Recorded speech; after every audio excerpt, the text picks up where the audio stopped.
Bonjour à tous, bienvenue sur ce nouveau tutoriel spécial rentrée, mais pas que, car c'est un article qui pourra servir aux enfants, aux hommes, aux femmes, être détourné pour n'importe quelle occasion. Vous avez l'embarras du choix pour décider ce que vous allez mettre à l'intérieur de votre trousse. Alors voici les deux prototypes. On a ici la trousse livre et ici la petite valisette livre à trésor. Donc ça c'est les deux prototypes. Celui-ci vous avez pu le voir lors d'un live, vous aviez adoré. Ici j'ai choisi de mettre dedans voilà, la trousse de secours avec l'essentiel au niveau médicaments, pansements, etc. à emmener partout avec soi, en randonnée, à la plage, en vacances. Facile et pratique à mettre dans sa valise. Elle possède donc 4 poches en cristal. Le cristal, c'est en fait de la nappe transparente que vous pouvez retrouver dans tous les magasins de tissus, ainsi que les magasins comme La Foire Fouille, Jiffy, etc. Si vous n'avez jamais cousu de cristal, pas de panique, tout sera expliqué dans la vidéo comment faire. Et donc elle ferme avec un velcro. Les dimensions finales sont environ 23 cm de haut sur, on va dire, voilà, 16-17 de large, et celui-ci beaucoup plus gros qui ressemble plutôt à une petite valisette qu'on peut transporter partout. Et là vraiment on a de quoi mettre tous ces petits trésors. Alors pour un adulte ça pourrait très bien servir de petite trousse de toilette à maquillage, le nécessaire à coudre. Donc là voilà, pour mon fils il y a tout son petit bazar. On peut y mettre des jeux, on peut y mettre des stylos, tout ce dont on a besoin. Et là on peut mettre pas mal de volume, pas mal de choses à l'intérieur étant donné qu'il y a un fond ici au niveau de la couverture du livre, et on a en tout 6 pages ici pour ce projet. On a aussi les rabats ici au niveau de la couverture et du dos du livre. Sur celui-ci, j'ai pas mis de rabat ici, mais ils sont disponibles sur le patron, vous pourrez les rajouter. Et du coup ici au niveau dimension, on est à 25 sur en largeur environ 16, et ici au niveau de la profondeur, on a bien 7. Voilà pour les informations des mesures. Alors celui-ci a beaucoup plus d'épaisseur et cela rend quand même la chose un peu plus compliquée que cette version-là. Donc si vous êtes plus débutant, peut-être commencer par celui-ci avant d'attaquer déjà celui-là. Et donc les deux versions que je vous présente aujourd'hui, celles qui m'ont servi à réaliser le tuto, donc c'est celle-ci, même chose. Donc là c'est pour une petite fille beaucoup plus petite, hein, elle a des petits autocollants, des feutres, les petits accessoires pour cheveux, son petit maillot de bain, des vêtements pour poupée, les petites chaussures de poupée, des accessoires. Voilà, donc même taille que celui que je vous ai présenté avant. Au moment où je vous parle, lors de la sortie de la vidéo, le tissu licorne ici est en vente et disponible sur mon site unbrindiris.com. Je vous mets le lien dans la description en dessous de la vidéo. Et ça donc c'est la première version que je vous ai montré tout à l'heure, la trousse libre. Alors ici, voilà, j'ai mis des choses différentes aussi, des petites voitures à l'intérieur, des feutres, un petit calepin et les petits animaux en plastique. Donc vous voyez, c'est vraiment la trousse qui peut servir à tout et qui peut permettre d'apporter plein de choses avec soi pour les vacances, pour aller chez papy mamie, en pique-nique, au restaurant, enfin je ne sais où. En tout cas, on a de quoi mettre pour s'occuper lorsqu'on sort de la maison. Ça peut être un produit qui se vend aussi très bien si vous faites de la vente. Au niveau du patron, lors de son achat, vous aurez les deux patrons disponibles en même temps, la version simplifiée et l'autre version de la valisette. Le lien pour vous le procurer apparaît lui aussi dans la description en dessous de la vidéo sur mon site unbrindiris.com. Voilà, je crois que je vous ai tout dit. En tout cas, moi je me suis éclatée à réaliser ces prototypes et les versions finales, à élaborer le patron, et j'espère que vous prendrez tout autant de plaisir que moi. Et si vous ne faites pas encore partie du groupe Facebook La Couture Créative avec Iris, rejoignez-nous vite et partagez avec nous votre création. Si vous avez des difficultés, vous pouvez aussi poser vos questions là-bas et tous les membres de la communauté, les irrésistibles, se feront un plaisir de vous répondre et de vous aider. Allez, c'est parti. Je vous montre tout par rapport au patron et aux étapes pour réussir à faire vous aussi votre jolie trousse. Alors, je vais vous présenter en détail le patron de la valisette livre à secret. Ici, on va surtout travailler sur celle-ci. Mais étant donné que vous avez aussi le patron ici de la trousse livre, je vous expliquerai aussi certains détails réservés à cette trousse. Mais dans l'ensemble, c'est vraiment la même chose pour les deux. Donc voici tous les morceaux que vous allez avoir dans le patron. Alors ça paraît vraiment beaucoup comme ça, mais sachez que pour certaines pièces, celles qui sont rectangulaires comme ceci, vous n'êtes pas obligé de tout imprimer. Alors pour information, toutes ces pièces ici rectangulaires correspondent aux poches intérieures ici, d'accord? étant donné qu'il y a 3 poches ici de 3 tailles différentes. C'est pour ça qu'on a des rectangles, même 2 rectangles à chaque fois. 2 rectangles ici, 2 rectangles ici, 2 rectangles ici. Donc ça fait beaucoup de petites pièces, mais vous aurez toutes les mesures en détail ici sur votre patron. Donc vous n'êtes pas obligé de tout imprimer et découper, mais vous pouvez tracer vos rectangles à partir des mesures ici. Pour chaque pièce, vous avez écrit dessus le nombre de fois dans lequel vous avez besoin de couper la pièce. Donc là, pour la valisette, je vais faire aussi une bande de personnalisation, comme ici.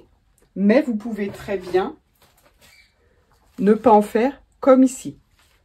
Donc là, pareil, tout est écrit. Par exemple, là, vous voyez, c'est la base avec la bande.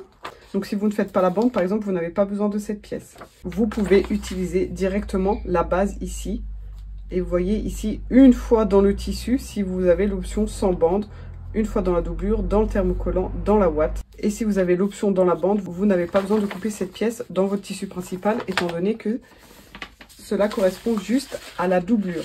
Donc ma doublure est là, elle est déjà thermocollée. Ici, j'ai donc les 3 pièces qui seront assemblées ensemble au tout début, avant de floquer ici le petit message. Donc là, vous allez pouvoir floquer. Si vous avez une brodeuse, vous allez pouvoir broder, broder à la main, etc. C'est à vous de voir la finition que vous voulez apporter ici en cas de personnalisation. On a aussi le thermocollant ici pour ces pièces, mais on va le coller derrière une fois que ces 3 pièces sont assemblées. Donc là, le thermocollant est en entier et il sera collé après assemblage. On a besoin de la ouate. Donc pour ceux qui connaissent bien mes tutos déjà, cette pièce est un peu plus grande que la pièce principale. On verra ensuite pourquoi, pour qui ne connaît pas encore la technique. Et donc là, c'est toutes mes poches intérieures. Donc pour info, la poche C, c'est celle qui se trouve le plus en haut. La poche B, c'est celle du milieu. Et la poche A, c'est celle qui se retrouve tout en bas et qui est donc la plus grande. Donc à chaque fois, on a la partie 1 qui est la base et la partie 2, là où il y a la fermeture à glissière. Je vous montre ici, partie 1, c'est celle qui fait le fond et partie 2, c'est celle qui est ici au milieu. Donc là, on a la poche C, la poche B et la poche A. Et cette partie ici, les bouts de poche ici, ils sont tous là. Donc si vous les faites en tissu, il vous les faut 12 fois, mais seulement 6 d'entre eux, donc la moitié sont thermocollés.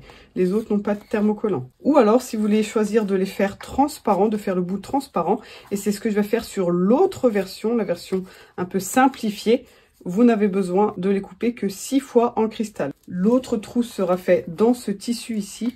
Et vous voyez, j'ai déjà coupé mes pièces ici dans le cristal. Bon, elles sont toutes collées du coup, mais elles sont bien là. Et je vous montrerai aussi l'option numéro 2 pour que vous puissiez choisir laquelle adopter. Ici, par exemple, je n'ai pas choisi la bande de personnalisation. Donc, ma base est coupée 2 fois dans le tissu. Alors, ça peut être des tissus différents si vous avez un tissu différent à l'extérieur et à l'intérieur. Ici, j'utilise le même.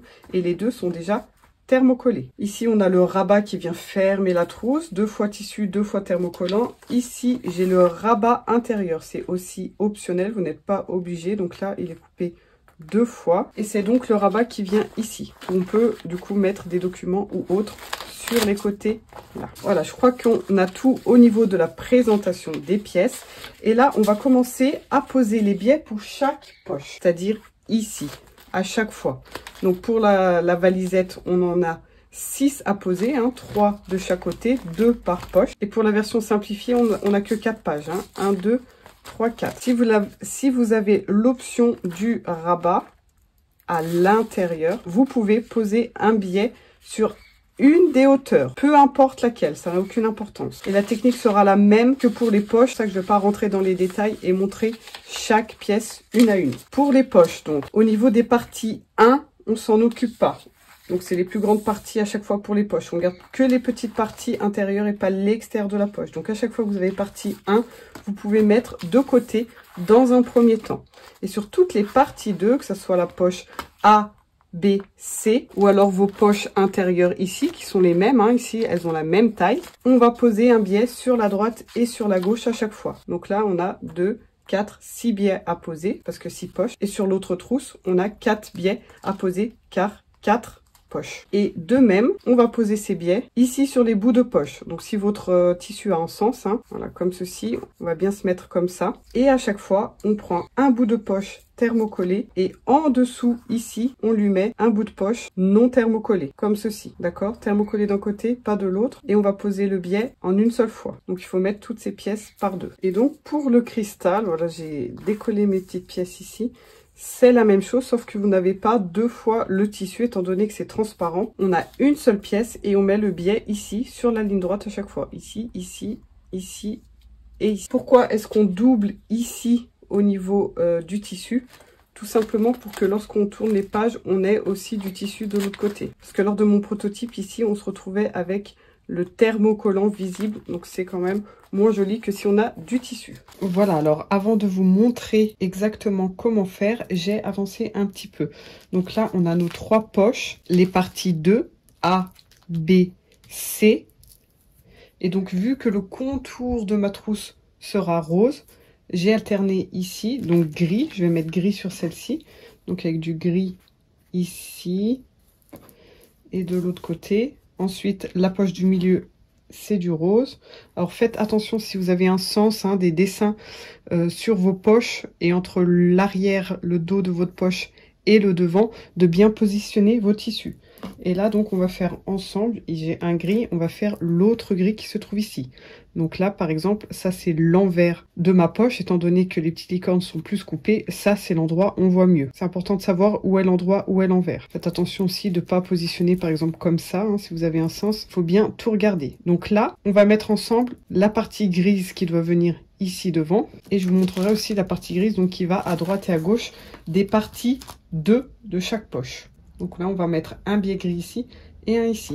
Ça, c'est l'autre version. Donc là, je vous rappelle que j'ai deux poches qui font la même taille et qui sont là. Et ça, c'est les bouts des poches, mais dans la version transparente. Donc là, j'en ai fait 3. Donc en gros, là, on en a 2. L'une face à l'autre. Une autre ici pour une autre poche. Et il m'en manque une ici qu'on va faire ensemble et qui va venir en face. Ici. Ok, donc là j'ai besoin de mettre du gris. L'endroit de ma poche c'est ici. Donc il faut coudre dans un premier temps sur l'envers. Étant donné que ces deux pièces ne sont pas prises encore ensemble, avant de poser son biais, on peut faire une couture de maintien ici pour éviter qu'elle ne bouge. Et là on ouvre son biais, on se positionne sur l'envers. Hein. Donc là j'ai bien dit que c'était l'endroit de ma poche. Ici c'est l'envers. On se met ici, bord à bord, le biais avec la pièce. Et je pique dans le pli. On enlève ce qui dépasse ici. Et du coup, on rabat son biais sur l'endroit. Donc là, on est d'accord, j'ai bien ma petite licorne à l'endroit. Et ici, je passe une piqûre un peu sur la droite par rapport au pli pour fixer mon biais sur l'endroit. Et du coup, ça va faire une surpiqûre aussi ici sur l'envers. Voici ce qu'on obtient et on peut mettre de côté avec les autres pièces. Maintenant j'ai ma poche, donc là il me reste que la A à faire, donc c'est la plus grande. Donc là vu que c'est un rectangle, il n'y a aucune différence entre gauche, droite, etc. Il n'y a pas d'endroit d'envers, donc on pique sur n'importe quel côté et on fait exactement comme on a fait pour le bout de poche précédemment. Donc je pique dans le pli ici, je rabats ici de l'autre côté et je fais ma surpiqûre. Exactement pareil qu'avant.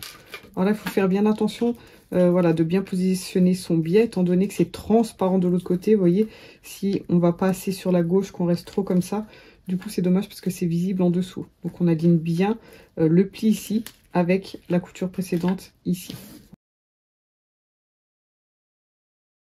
Et voilà le travail. Et la deuxième option, étant donné que le cristal est quand même relativement rigide, hein, c'est plastifié, c'est pas tout mou, il peut pas se plier facilement.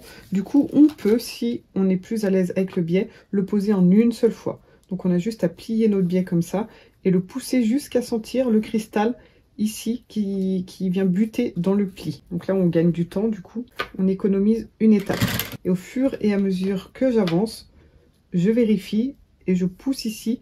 Et je sens bien avec mes doigts, là, le cristal qui est bien au fond. Et au final, j'obtiens donc exactement la même chose. Et à chaque fois, on peut couper tout ce qui dépasse ici et bien l'aligner avec le cristal. Ici, par exemple, ça dépasse un peu, je peux déjà l'aligner avec le plastique. Donc là, je réserve cette pièce aussi. Donc là, c'est exactement la même chose que pour les petites licornes ici, sauf qu'on n'a pas deux tissus à mettre l'un avec l'autre. On n'a que le cristal, donc on pose son biais directement au cristal ici. Donc là, deux options, où on pique une première fois notre biais bord à bord ici dans le pli, et ensuite on retourne, on rabat et on pique de l'autre côté. Ou alors on peut faire comme je viens de vous montrer, c'est-à-dire piquer en une seule fois directement comme ceci. Alors maintenant, on va assembler nos fermetures à glissière de chaque côté et les assembler avec les bouts de poche. Donc là, c'est un endroit ici. Et là, j'ai un endroit ici. Voilà. Donc là, à vous de décider quelle fermeture à glissière va où. Et le but, c'est d'en mettre donc une du côté droit et une du côté gauche à chaque fois. Donc là, j'en ai 6 différentes, des fermetures à glissière, qui rappellent les couleurs qui sont dans mon motif. Donc là, le but, voilà, c'est de fixer comme ceci. Donc je vous montre sur une, sachant que c'est la même chose après pour toutes, que ce soit avec les bouts en tissu comme ça ou les bouts en cristal, c'est exactement pareil. Donc là, je vais positionner mon biais sur la fermeture à glissière. Donc le pli du biais ici vient quasiment buter contre les rails. Vraiment tout près. Attention non plus de ne pas le mettre trop près. Déjà parce que ça va gêner le curseur et aussi parce que du coup, la fermeture à glissière va se voir ici par transparence. Donc voilà, comme ça. Et là, je vais piquer sur le biais ici, vers le pli, un peu sur la gauche par rapport au pli, avec un pied de biche spécial fermeture à glissière. Et pile en face, donc il faudra bien se mettre en face ici, attention de ne pas avoir un décalage vers le haut ou vers le bas, je vais piquer exactement pareil de ce côté sur mon bout de poche pour fixer le biais sur la droite. Et je ferai pareil sur la gauche et pour les poches B et C. Alors attention juste au curseur, si ça a une importance pour vous qui s'ouvre de droite vers la gauche, enfin de haut en bas ou de bas en haut, réfléchissez bien quand vous mettez votre fermeture à glissière pour pas qu'elle ait la tête en bas. Par exemple, si vous souhaitez que ça soit tout partout pareil. Alors voilà ce qu'on obtient une fois qu'on a piqué toutes nos fermetures à glissière. Et pour chacune de nos poches, on va pouvoir prendre donc la partie 1, celle qui est en fait en dessous de la poche correspondante. Donc A, B, C. Donc là, c'est la C, la plus petite, celle qui se retrouve au-dessus. Et donc j'ai juste à mettre mes poches les unes sur les autres comme ceci et à faire correspondre les bords en haut, en bas et sur les côtés. On épingle. Alors là, c'est toujours mieux de prendre des petits clips comme ça, on ne perce pas le cristal. Alors faites bien en sorte de fermer votre fermeture à glissière comme ceci pour qu'elle reste bien fermée. Et là, on va piquer, faire une couture de maintien tout autour pour fixer les deux poches les unes sur les autres. Donc si vous possédez un pied de biche en téflon, ça ressemble à ça, vous pouvez l'utiliser parce qu'il va permettre de glisser sur le cristal ici sans accrocher. Donc là, j'en ai un sur ma machine, je vais vous montrer et ensuite, je vais vous montrer comment faire si vous n'avez pas ce pied de biche pour pouvoir quand même réaliser facilement cette étape. Voilà, donc là, avec le pied en téflon, vous voyez que ça avance tout seul. Et donc là, on passe sur le tissu normal et on fait bien les arrondis qu'on a sur les bouts de poche ici. C'est la même chose que ce soit avec cette version de tissu ici ou avec la version tout en cristal. Là, on maintient bien sa fermeture à glissière fermée. Et donc là, je m'arrête et je vais vous montrer comment ça fonctionne si on n'a pas de pied de biche. Alors, lorsqu'on a le pied de biche classique comme ceci, le plastique a tendance à accrocher. Le pied de biche n'avance pas et après tout l'ouvrage devient tout tordu, ça fait des plis partout. Donc vous pouvez prendre un bout de papier de soie et bord à bord ici avec le cristal, vous piquez sur votre papier de soie. Et là ça avance tout seul parce qu'en fait on pique du papier et non pas le plastique directement. À partir du moment où vous êtes sur du tissu, plus besoin d'utiliser le papier de soie. Et donc ici ensuite on n'a plus qu'à déchirer ici notre papier de soie. Et il nous reste plus que la couture dans le cristal. Donc voilà, c'est tout simple et on peut quand même faire le projet sans pied en téflon. Donc maintenant, ce qu'on peut faire, c'est adapter le dessous ici avec la courbe du dessus. Donc on a juste à couper ce qui dépasse en suivant la courbe du tissu ici. Et c'est pareil pour l'autre version en cristal, vraiment exactement la même chose. Ensuite, on va pouvoir poser un biais tout autour ici pour faire la finition tip top. Donc si vous avez des petits fils, coupez tout au ras, hein. Là c'est très important qu'il n'y ait rien qui dépasse. Parce qu'une fois que c'est cousu, que tout est cousu, s'il y a des petits fils pris et qui se retrouvent un peu à l'intérieur de la poche, étant donné que la plupart de la poche est transparente, en fait on voit tous les détails, on voit tous les petits fils qui dépassent. Donc on coupe tout, on regarde de l'autre côté aussi s'il n'y a rien qui dépasse. Par exemple là vous voyez le nœud, il y a des petits fils qui sont restés. Bon là le billet devrait arriver ici et devrait recouvrir, ça va se retrouver à l'intérieur. Mais si vous avez des fils qui viennent à l'intérieur comme ça, il faut bien les enlever. Sinon ça va se voir par transparence. Donc pour le billet pied de biche classique, pas besoin de téflon puisqu'on pique sur du tissu, du coton et non pas sur du plastique. Donc je me mets sur l'envers de ma poche. Pas là où il y a les fermetures à glissière comme ceci, mais ici. On peut marquer le milieu de notre poche en la pliant comme ceci. Et là, on peut faire un tout petit picot, vraiment tout petit, pour marquer le milieu. Et là, donc, on plie notre biais à 1 cm du bord et on positionne ce pli en face de notre cran ici. On peut fixer. Et on va pas commencer à coudre ici en face du cran, mais bien 4-5 cm plus loin. Alors j'ai déjà posé le billet tout à l'heure, c'était du rose, il me fallait du gris. Du coup, je recommence. Donc, comme tout à l'heure pour la pose du billet ici, on pique une première fois dans le pli, donc je vous rappelle sur l'envers, et ensuite on retournera et on pourra rabattre le billet de l'autre côté. Donc là, si vous avez besoin d'aide, étant donné qu'il y a des courbes et non pas seulement des lignes droites, vous pouvez retrouver une vidéo très détaillée sur la pose du billet en courbe sur ma chaîne. Je vous mets le lien de la vidéo juste ici en haut à droite.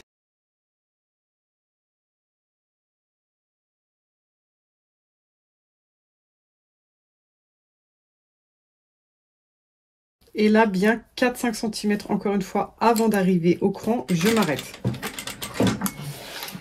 Voilà, donc j'enlève ma pince, on est d'accord que j'ai mon cran ici, donc je vais avoir une couture ici, donc ici. Donc 1 cm plus loin ici, je coupe mon biais. Et là, je peux mettre mes 2 bouts de biais endroit sur endroit comme ceci et piquer à 1 cm pour avoir la finition pile au milieu de ma poche ici. Je reprends là où je m'étais arrêtée. Donc là, j'ai pas fait de nœud. Du coup, je reprends un peu plus haut et je repasse par-dessus la couture que j'ai déjà faite. C'est ça qui me sert de nœud, le fait de passer 2 fois au même endroit.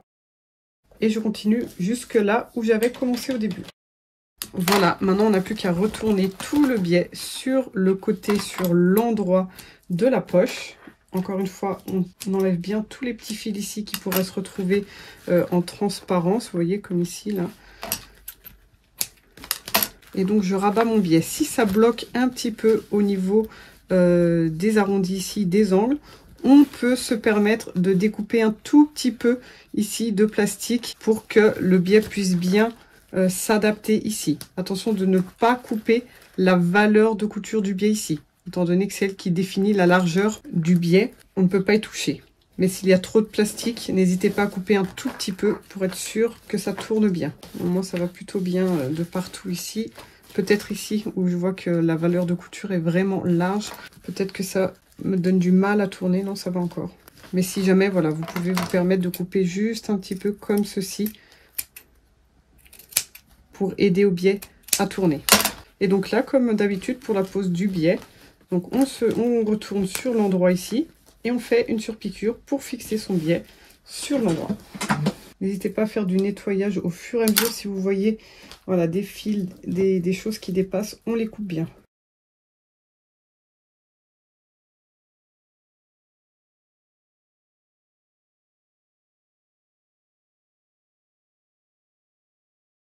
Voilà ce qu'on obtient au final. Donc ça, c'est l'endroit. Et sur l'envers, on a ça.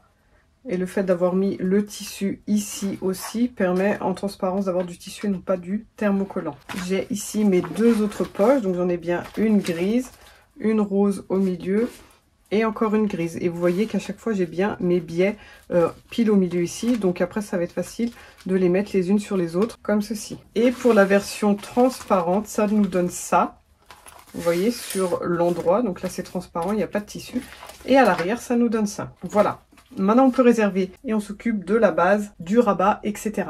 J'espère que vous appréciez cette vidéo. Si vous êtes nouveau sur ma chaîne YouTube, n'hésitez pas à aller faire un tour et regarder toutes les autres vidéos que je propose. Il y en a pour tous les goûts et vous allez pouvoir vous faire plaisir et plaisir autour de vous. Si vous faites de la vente, il y a aussi plein d'articles vraiment très originaux qui vous permettront de vous démarquer et de faire de jolies ventes. Si ce n'est pas encore fait, clique vite sur le bouton s'abonner en rouge en dessous et clique aussi sur la cloche pour activer les notifications et être sûr de ne pas rater tous les tutos qui viendront par la suite. Un petit like, un commentaire, ça me fait aussi toujours très plaisir. Ça m'aide à divulguer ma chaîne et à continuer à vous proposer de beaux tutos. Allez, on se retrouve pour la suite. Donc là, lorsque vous avez la bande de personnalisation, donc je vous rappelle, on a la doublure en un seul morceau. Et ici, on l'a en 3 morceaux, donc on va devoir les assembler. C'est tout simple. On a la partie droite ici, qui correspond au devant de la petite valise. On se met endroit sur endroit avec la partie du milieu ici.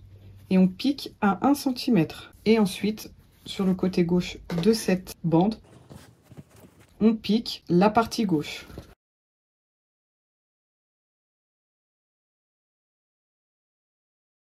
Alors là, j'ouvre bien mes coutures des deux côtés. On repasse bien ici sur l'endroit. Et là, du coup, c'est à ce moment-là que je vais faire mon flocage. Alors là, lors de votre personnalisation, prenez bien en compte que ici, sur le bord, en bas et en haut, on a 1 cm qui va être pris en couture avec le biais. Donc ne positionnez pas votre texte trop proche du bas et du haut.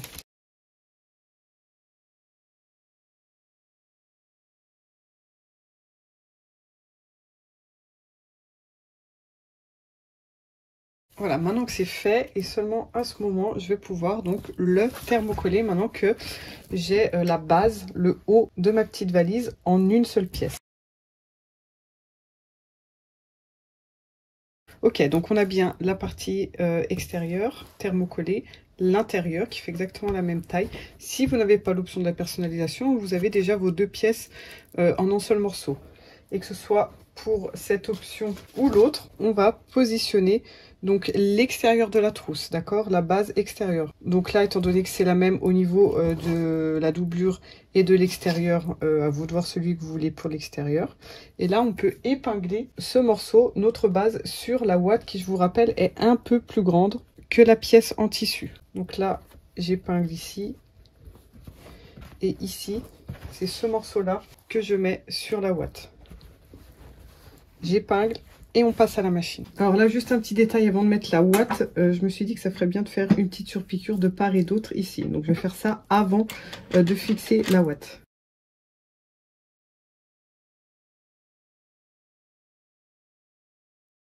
Voilà, donc ma surpiqûre est faite, enfin mes surpiqûres au-dessus, en dessous.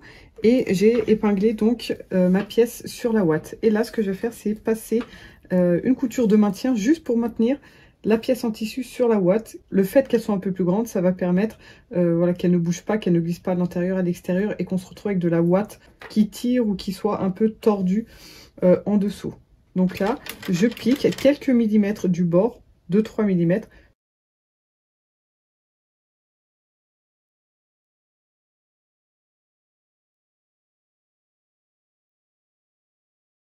Et là, tout ce qui dépasse tout autour, on enlève et on égalise donc tous les tissus. Donc là, par exemple, j'ai un peu de thermocollant qui dépasse aussi, donc j'en profite et je coupe tout au ras du tissu. Voilà, donc là, on a tout en un seul morceau et là, je peux le plier en faisant correspondre des arrondis, les bords ici, pour pouvoir obtenir ici, sur le haut et le bas, les milieux. Et je crante en diagonale comme ça pour marquer les milieux. Ils sont aussi indiqués sur le patron. Vous pouvez reprendre votre patron, le poser dessus et marquer l'écran en face de vos petits traits. C'est ici que je vais avoir la anse.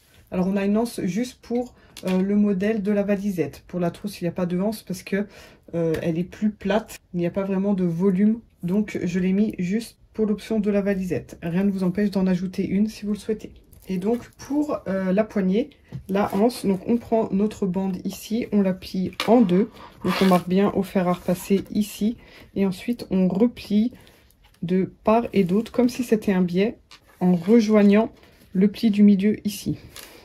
Donc là, je peux bien repasser au fer et je fais une surpiqûre ici sur la droite, comme ça ferme ici. Et j'en fais une aussi à gauche pour équilibrer et faire la symétrie.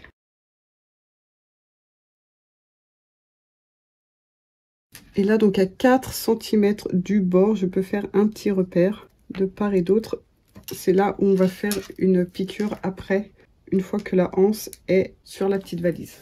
Donc là, regardez bien si vous avez un des côtés que vous préférez pour qu'il soit visible. Donc là, moi, c'est la licorne en plein milieu.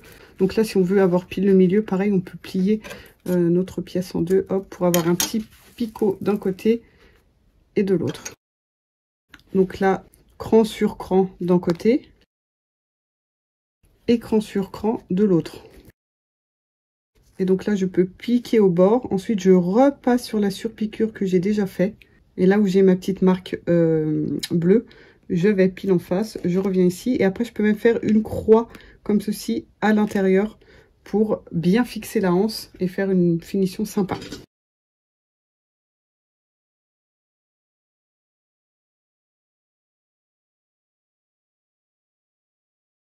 Voilà. Voilà ce qu'on obtient au niveau de la anse et on peut du coup réserver cette pièce. Alors voilà, on passe au rabat qui va donc fermer la trousse. Donc là, il faut définir lequel des deux sera l'intérieur ou l'extérieur. Donc là, c'est l'extérieur, la partie visible, et ça, c'est à l'intérieur. Donc là, je positionne mon patron dessus pour savoir où sera le velcro. Je vais noter les points ici. Donc je vais mettre cette partie là, celle qui accroche, entre mes deux repères ici. Donc là mon velcro fait 5 de large, la bande fait 5 de large et j'en ai coupé un morceau de 4 cm. Et donc là je vais coudre tout autour, un peu comme on a fait avant avec la anse. Je couds autour du rectangle et je fais une croix à l'intérieur pour bien fixer.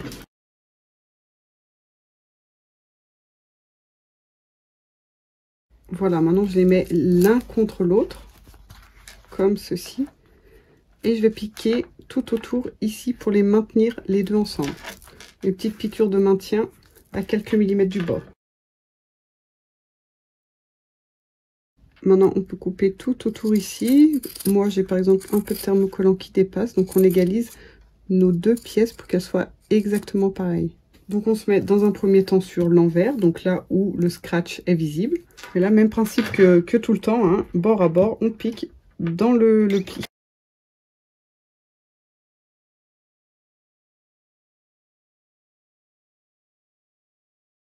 Je coupe ce qui dépasse. Et donc là, je me mets sur l'endroit, je rabats tout et je pique, comme pour les poches.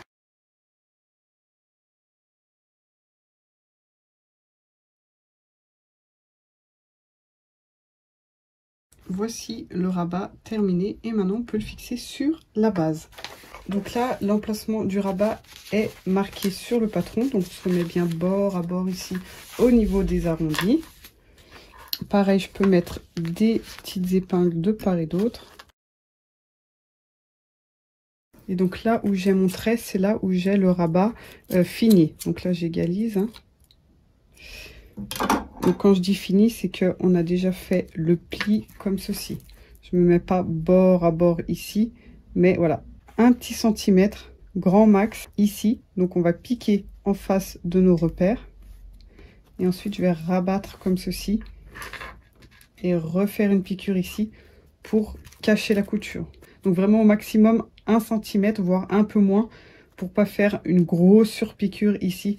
Vous voyez, si je pique ici à 1 cm, lorsque je rabats, il faut que je fasse une surpiqûre bien plus loin ici pour pouvoir fixer le rabat. Si je fais un peu moins, 5 mm, du coup je peux me permettre de faire ma surpiqûre plus près ici. Voilà, donc là j'ai la première piqûre, hop, je rabats comme ceci et je pique un peu plus loin. Voilà, là quand on plie, on n'a pas le tissu qui dépasse ici. Et donc pile en face, ici, on a l'autre velcro. Pareil, je reprends mon patron et je peux marquer l'endroit du velcro.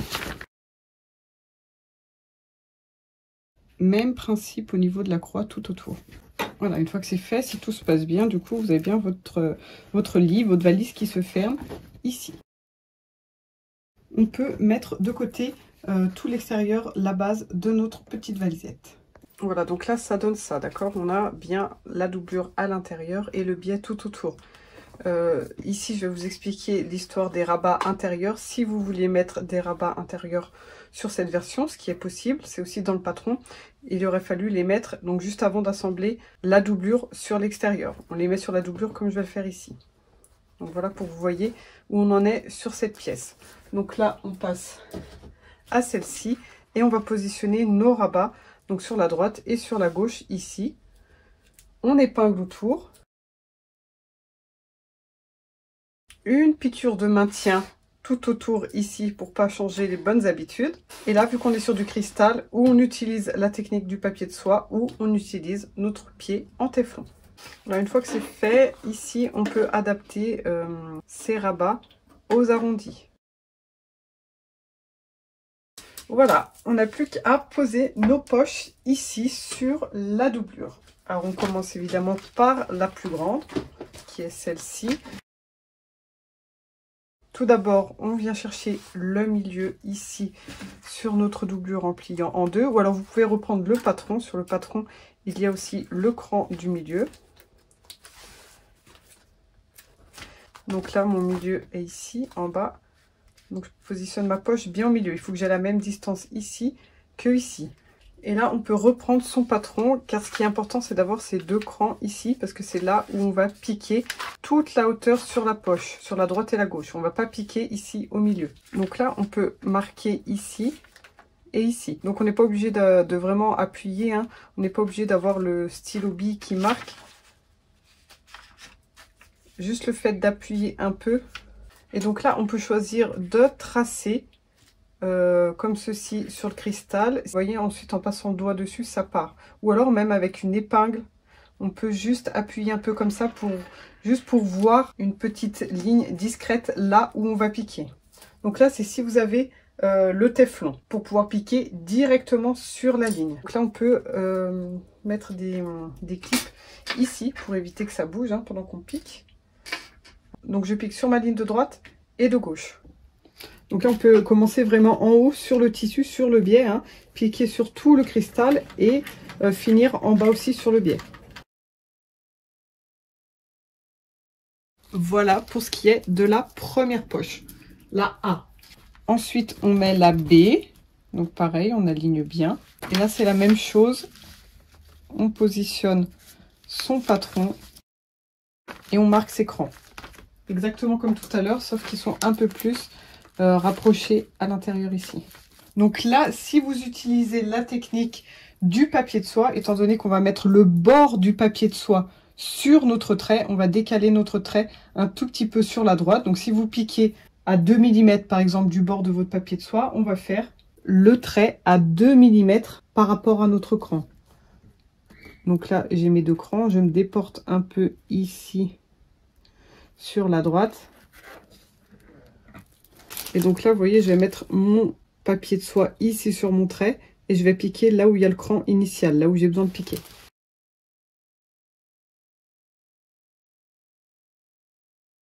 Et pareil à côté. Et pour la toute dernière poche, ben, il n'y a que le milieu à faire. Donc on a juste à piquer ici en plein milieu. Et voici le résultat, on a donc toutes les pages de notre livre et le fait d'avoir 3 tailles de poches différentes ici et de les coudre à des endroits différents va permettre d'avoir la couverture du livre ici et que les poches se mettent en place bien les unes entre les autres. Alors un petit détail quand même, ici j'ai mis mes 3 coutures les unes en face des autres. Ça pourrait être mieux de alterner, mettre une fois la couture ici, une fois en haut, une fois ici, une fois en haut, étant donné qu'à chaque fois on a une couture ici à l'intérieur.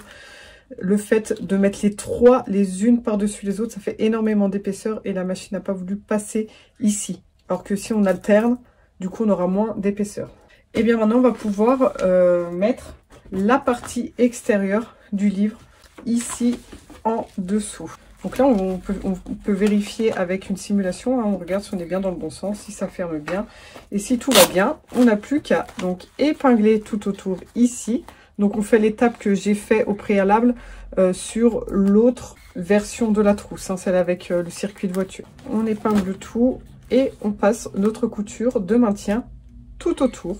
Donc là, tant qu'à faire, on va piquer sur l'extérieur, comme ça on pique sur le tissu et non pas sur le cristal. On fait bien attention de rabattre ici pour pas passer par-dessus.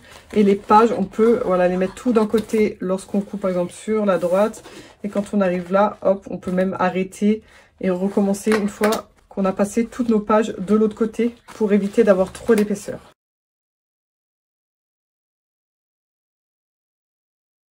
Donc là, je peux juste ouvrir les pages, en garder 3 d'un côté, 3 de l'autre, pour équilibrer jusqu'au milieu.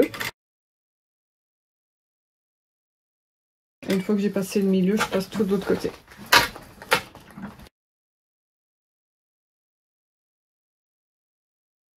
Voilà, une fois que ça c'est fait, on peut équilibrer ici, encore une fois, hein, si on a des bouts qui dépassent, j'enlève. Et ensuite, je vais pouvoir passer le biais. Donc pour le biais, je me mets pile en face du milieu ici.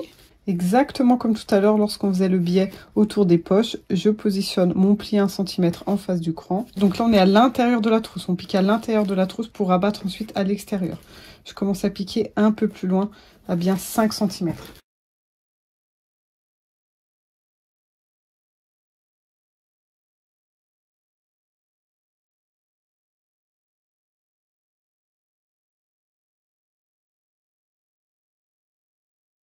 Tout à l'heure, je m'arrête avant, je calcule là où sera faite la couture et j'assemble ici pour pouvoir terminer ensuite. On se met sur l'endroit et on rabat son biais avec une surpiqûre. Donc là, au niveau des pages à l'intérieur, c'est pareil, elles risquent de gêner à certains endroits, donc on les laisse ouvertes de chaque côté lorsqu'on pique sur le milieu et après on les passe d'un côté ou de l'autre pour permettre de coudre à droite et à gauche. Pied de biche à fermeture à glissière, comme ça vous avez plus d'espace, vous n'avez pas le pied de biche sur la droite et sur la gauche mais que au milieu et ça vous permet de coudre alors qu'on a de l'épaisseur.